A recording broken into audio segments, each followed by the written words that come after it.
오늘 행복으로의 초대에 함께 해주신 여러분에게 감사를 드립니다. 이 자리까지 나오시기 쉽지 않았을 겁니다. 연락도 많이 받으시고 꼭 가자 이런 얘기도 많이 들으셨죠. 오늘 이 자리에 오신 분들 중에는 교회가 조금 익숙한 분도 계십니다. 하지만 어색한 분도 계시죠. 앞에서 누가 기도할 때 아멘은 왜 하는 거야? 그거 언제 해야 되는 거지?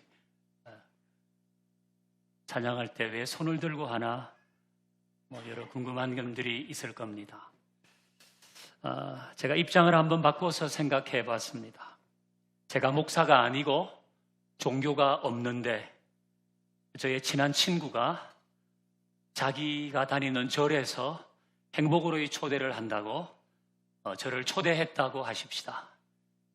제가 그 친구의 권유를 받고 조계사 법회에 참석했다고 하십시다.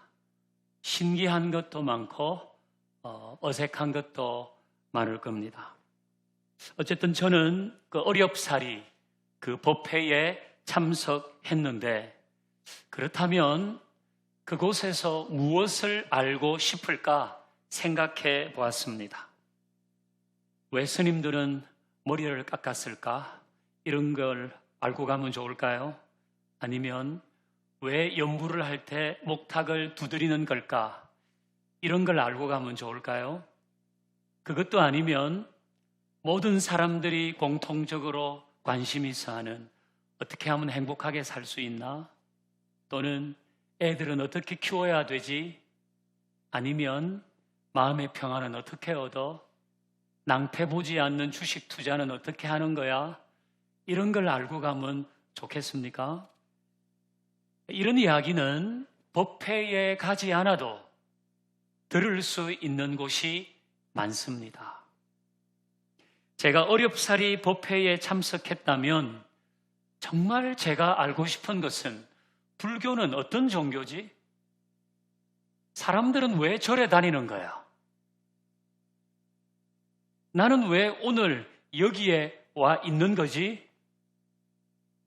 이런 게 알고 싶을 겁니다. 그래서 저는 오늘 이곳에 어려운 발걸음을 하신 분들에게 기독교는 어떤 종교인지, 기독교의 핵심은 무엇인지 그걸 말씀드리려고 합니다. 누가 뭐래도 기독교의 중심에는 이것이 있습니다. 바로 십자가입니다. 십자가는 기독교의 중심입니다. 지금은 이 십자가를 보면서 사람들은 고귀한 희생, 또 숭고한 사랑 이런 것을 떠올립니다. 하지만 처음부터 십자가는 그런 의미를 가진 게 아니었습니다. 처음에 이 십자가는 사람을 죽이는 사형 도구로 사람들에게 알려졌습니다. 그것도 사람을 가장 고통스럽게, 가장 천천히 죽이는 저주받은 사형의 틀이 바로 이 십자가입니다. 그 기록에 따르면 짧게는 3일, 길게는 5일 이 십자가에 매달린 사람은 사람이 느낄 수 있는 모든 고통을 다 받고 죽어갔다고 합니다. 그래서 로마 시민권자는 아무리 흉악한 죄를 지어도 그 사람의 명예를 생각해서 십자가형에 처하지 않았습니다. 그러니까 십자가는 어떤 종교의 상징으로 사용하기에는 적합하지 않는 것이었습니다. 단두대라는 사형도구를 다 아시죠? 사람의 머리가 들어갈 만한 구멍이 있고 위로 한 2, 3m 높이의 무쇠로 된 무겁고 날카로운 칼이 달려 있습니다. 사형수의 머리를 그 구멍에 넣고 줄을 자르면 순식간에 그 칼이 내려와서 목을 매는 사형 도구입니다. 이 단두대는 프랑스 혁명 기간에 고안되었습니다. 루이 16세도 여기에서, 그의 부인 마리 앙뚜아네트도 여기에서 생을 마쳤습니다. 사람들이 처음 단두대를 고안할 때는 사람에게 최대한 빨리 고통을 줄여주는 방법을 생각해보자. 그 인도주의적인 마음으로 단두대를 고안했습니다. 그런데 실제로 단두대 주변에서 일어나는 일은 끔찍했습니다. 목이 베어졌는데 눈을 깜빡이고 눈동자가 돌아갔어요. 목이 베어졌는데 사형수가 이름을 부르면 잘려나간 목에서 대답을 했습니다. 이런 것은 매우 사람들에게 공포를 주었습니다. 그런데 어떤 종교가 이 단두대를 그 종교의 상징으로 사용한다면 이거 이해할 수 있는 일입니까? 그 종교가 아무리 윤리적이고 선한 것을 가르쳐 준다고 해도 단두대를 앞에 놓고 예배를 드리고 그걸 보면서 위로를 받고 그걸 만들어서 목에 메고 귀에 달고 이러면 이상한 종교입니다. 십자가도 그렇습니다. 십자가가 기독교의 상징이 된 것은 요즘 말로 하면 단두대나 전기의자나 교수대를 어떤 종교의 상징으로 삼는 것과 같습니다. 적합하지 않습니다. 그럼에도 불구하고 왜 기독교는 그 가시적인 상징으로 십자가를 택했을까요? 그것은 바로 이 십자가에 하나님의 사랑이 나타났기 때문입니다. 이 흉악한 십자가에 하나님의 사랑이 나타났습니다. 하나님은 자기 아들을 많은 사람들을 살리기 위해서 이 십자가에서 희생하셨습니다. 본래 십자가는 죄 지은 사람이 자기 죄값을 치르는 곳입니다. 그런데 하나님은 자기 아들을 죽게 해서 온 인류의 죄값을 치렀습니다. 예수님은 십자가에서 자기 죄 때문에 죽으신 것이 아니라 모든 사람의 죄를 대신해서 죽었습니다. 죄는 형벌이 있어야 하잖아요. 그게 하나님의 공의입니다. 근데 그 하나님의 공의는 자기 아들을 죽이는 것으로 나타났고, 그래서 그 하나님의 공의는 하나님의 사랑과 이어지는 것입니다. 하나님은 세상 모든 사람의 죄값을 치르기 위해서 자기 아들을 희생했습니다. 만약에 여러분의 집에 강도가 들었다고 하십시다. 강도가 여러분을 위협하면서 돈을 내놔라 그러면 돈을 내놔야지요. 목숨이 위험한데. 금부치를 내놔라 그러면 내놔야죠. 그런데 강도가 여러분을 위협하면서 여러분의 아들, 딸 손가락 하나를 베라고 하면 벨 수 있습니까? 그건 내 목에 칼이 들어와도 할 수 없는 겁니다. 어떻게 내 자식 손가락 하나를 뱁니까? 그런데 하나님은 자기 아들을 십자가에서 죽게 하셨습니다. 손가락 하나 베는 정도가 아니라 사람을 가장 고통스럽게 가장 천천히 죽이는 그 십자가에서 온 인류를 구원하기 위해 자기 아들을 희생하셨습니다. 이 세상의 어떤 신도 인간을 위해서 스스로 희생하지 않습니다. 자기 아들을 희생하는 것은 있을 수 없는 일입니다. 대부분의 신은 사람 위에 군림하고 사람의 희생을 강요합니다. 그러나 기독교의 하나님은 사람을 위해 자신을 희생하셨습니다. 모든 사람을 구원하시려고 하나님은 자기 아들을 그것도 십자가에서 희생하신 것입니다. 이것이 십자가에 나타난 하나님의 사랑입니다.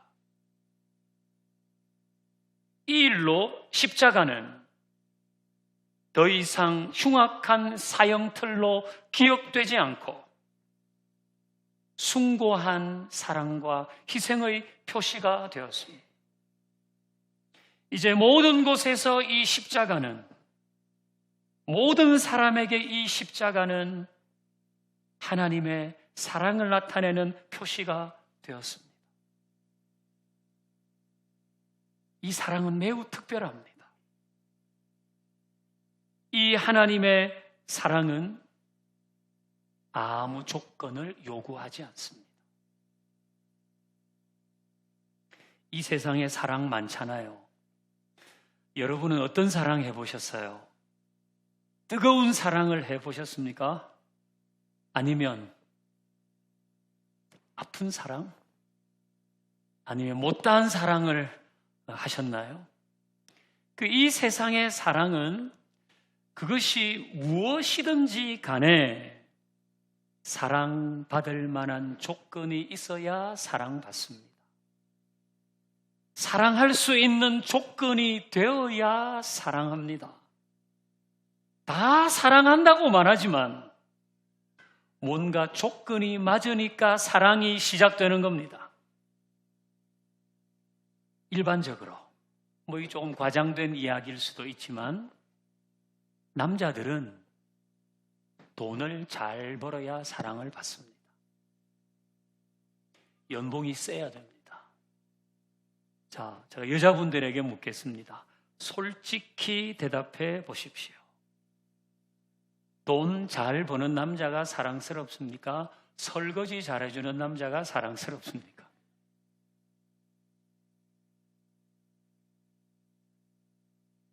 남자들은 좀 능력이 있어야 사랑받습니다. 이게 제대로 된 건 아니지만 자꾸는 그래요. 이 세상의 사랑이 그래요. 무슨 차를 타고 다니느냐에 따라 대접을 받습니다. 우리 기혼 여성의 경우, 조금 과장되게 말하면 남편 직업이 뭐냐, 애들 대학 어디 갔냐, 아파트 몇 평에 사냐,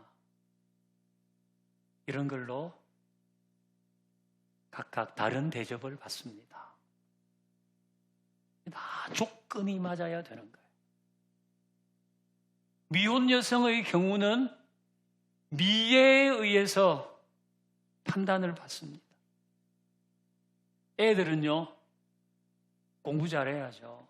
성격 좋은 거, 그거 한때 좋은 거지 공부를 잘해야 돼요. 우리가 이렇게 보면, 이야, 저거 좀 이해할 수 없는 행동인데? 그래서 이건 4차원 정도가 아니라 8차원 정도인데 이렇게 하다가도 어디에서 들려오는 소리가 제 스카이 다녀 이러면 이야, 그래서 특별했구나. 뭐가 좀 다르다 그랬더니 조건이 돼야지 사랑을 받는 거예요. 세상에 있는 사랑은 다 조건적입니다. 그 조건에 따라 사람을 차별하기도 합니다. 하지만 하나님의 사랑은 무조건적입니다. 하나님의 사랑에는 차별이 없습니다. 하나님의 사랑을 받기 위해 연봉이 높을 필요가 없습니다. 낮아도 되고 보통이어도 되고 높아도 됩니다. 잘생길 필요도 없습니다. 그냥 생기면 됩니다. 얼굴만 있으면 돼요. 학력이 높을 필요도 없습니다. 하나님은 그런 것으로 사람을 차별하지 않습니다. 혹 여러분 중에는 옛날이든지 아니면 최근이든지 돈이나 외모나 학력이나 집안 어떤 조건 때문에 내가 사랑받지 못하고 있구나. 그런 생각을 한 분이 계신가요? 그래서 사랑에 목마르신가요? 뭔가 좀 허전하고 외로우신가요?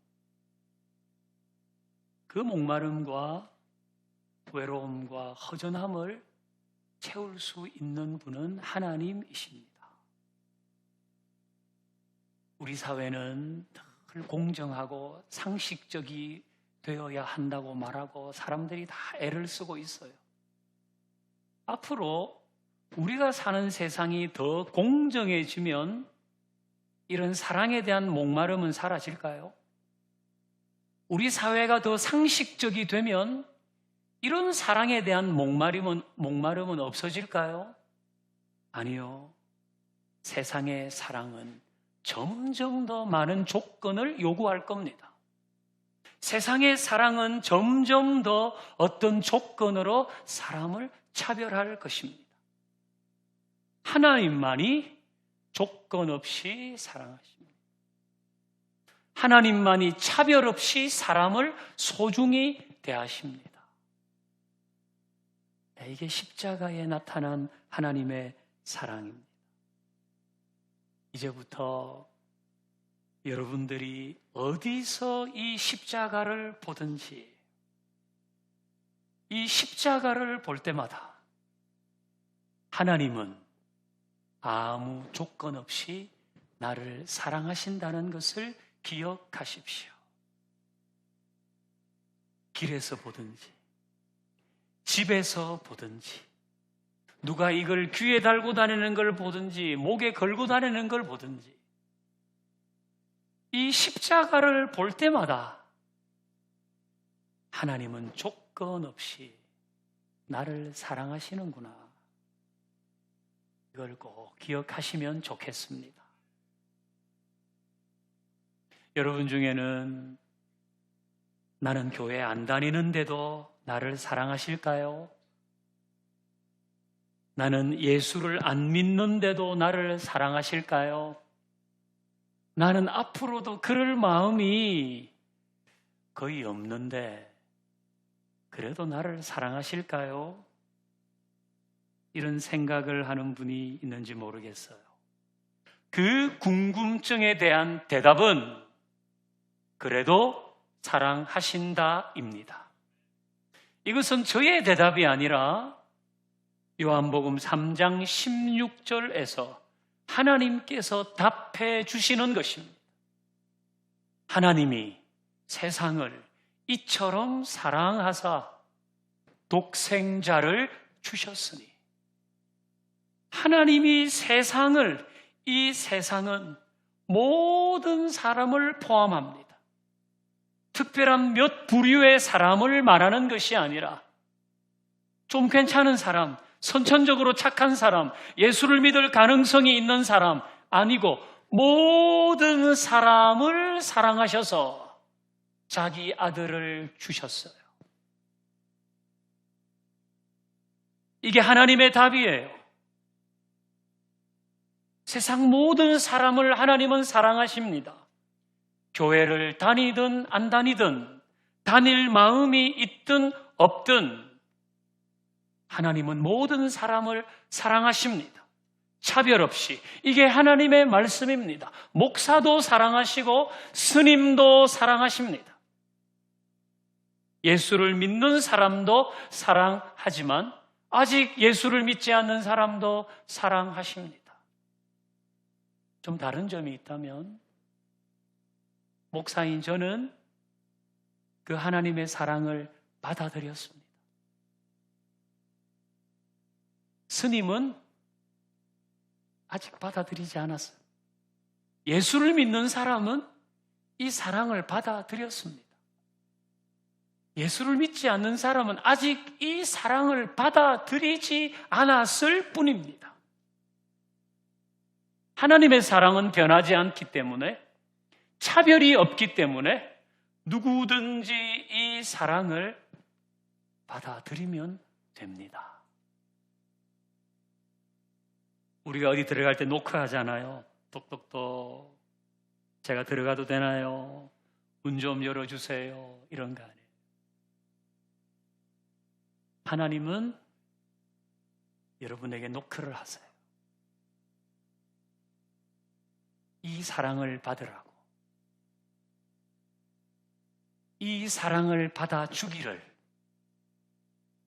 어쩌면 오늘 이 시간 하나님이 여러분에게 노크를 하고 계신 시간인지도 모릅니다. 이제 꼭 여러분 중에는 뭘 새삼스럽게 내가 이제 와서 하나님의 사랑을 받아들여.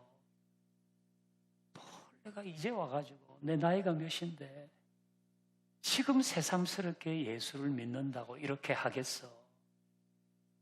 그런 분이 계실지 모릅니다.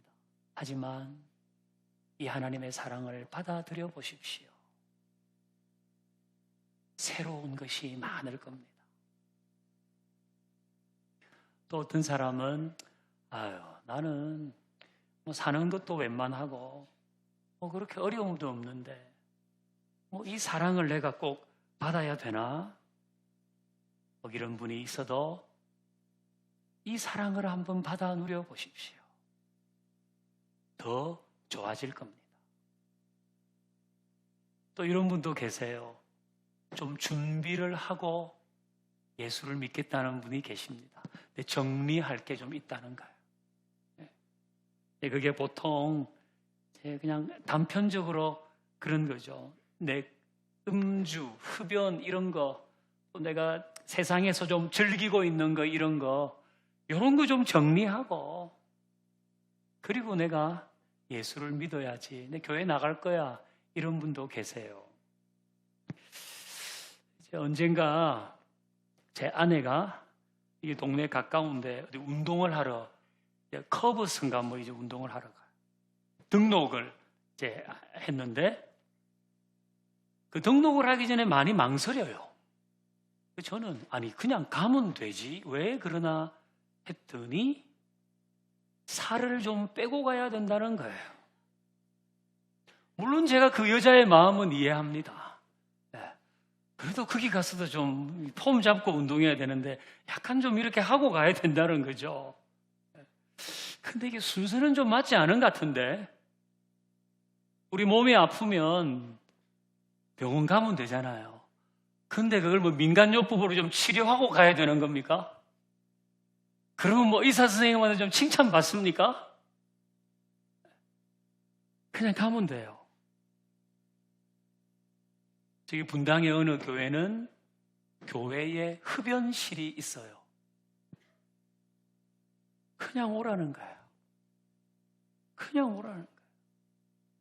저는 우리 예배당에도 자리가 있으면 흡연실 만들고 싶어요. 그게 내가 꼭 굳이 교회에 못 나와야 될 이유가 됩니까?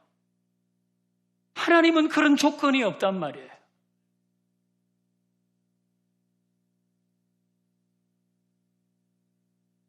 하나님은 그냥 우리의 있는 모습을 그대로 사랑하십니다. 그 사랑을 받으시길 원하는 거죠. 제가 어릴 때는 우리 동네 아저씨들도 화투를 많이 쳤어요. 이게 점 10원, 100원에 이렇게 장난으로도 치지만은 진짜 이걸 해가지고 막 집안에 무슨 문제를 일으키고 이런 게 많았어요.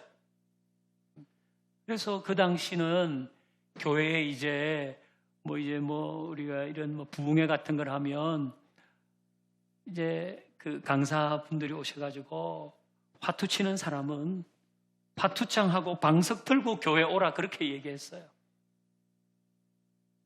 그냥 오면 되는 거예요. 뭘 더 정리를 해요? 평생 정리해 보세요. 정리가 되나? 그냥 오는 겁니다. 하나님의 사랑에는 조건을 걸지 않아요. 있는 모습 그대로 사랑하시는 하나님이 있음을 기억하고 그 사랑의 날을 열어야 되는 겁니다. 우리가 백화점에 물건을 사러 가려고 그러면 그래도 약간 차려입고 가잖아요. 그래야지 대접받으니까. 동창회 나갈 때도 그냥 안 가요. 그래도 뭐 내가 좀 살고 있다는 걸 보여주고 싶잖아요. 근데 여기는 그런 곳이 아닙니다. 여기는 그런 것을 따지는 데가 아닙니다. 그냥 나의 모습 그대로를 하나님이 사랑하시는데 그 사랑 앞에 내 마음을 열고 생각을 열고 그 사랑을 받아들이면 되는 것입니다.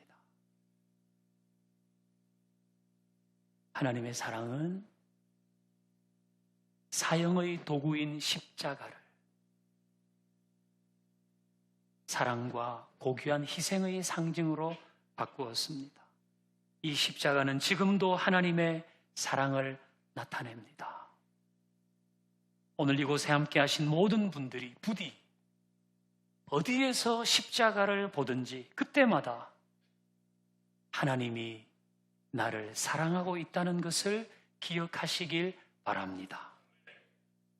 그리고 더 미루지 말고 이 사랑을 받아들이십시오. 이 사랑이 여러분의 하루하루를 새롭게 할 겁니다. 이 사랑이 여러분의 일상에서 신미를 만들 것입니다. 그리고 이 놀라운 사랑이 영원한 생명을 여러분에게 선물할 것입니다. 모든 분들이 이 사랑을 받아 누리기를 주님의 이름으로 축원합니다.